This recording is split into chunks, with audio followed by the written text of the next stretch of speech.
जुन श्रीमान आफ्नो श्रीमतीको कुरा नसुनी अरूको सल्लाहलाई मात्रै जीवनको सत्य ठान्छन् उनीहरूले वास्तवमा आफ्नै जीवनका सुन्दर क्षणहरू बर्बाद गरिरहेका हुन्छन्। किनभने पत्नी मात्र जीवनसाथी होइन, उनी जीवनको आधा यात्रा गर्ने सहयात्री हुन्। पत्नी मात्र घरधनी होइन, उनी परिवारको हृदय हुन्।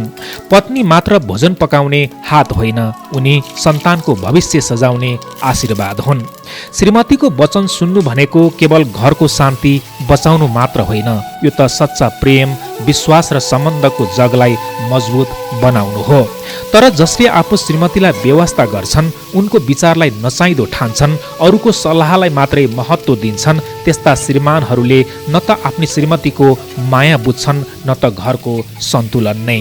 जीवनमा श्रीमतीलाई व्यवस्था गरेर अरूको सल्लाहलाई मात्र सुन्ने बानी भनेको घरको बगैँचामा फूल नखिलाई काँडा रोप्नु जस्तै हो। सम्झनुहोस्, श्रीमतीसँग कुरा गरेर निर्णय लिने श्रीमान सधैँ सफल हुन्छन्।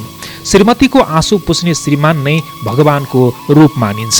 श्रीमतीको माया र विचारलाई सम्मान गर्ने श्रीमानको जीवनमा कहिल्यै अन्धकार बस्दैन। श्रीमान श्रीमती बीचको सम्बन्ध केवल विवाहको कागज होइन, यो आत्माको मिलन हो।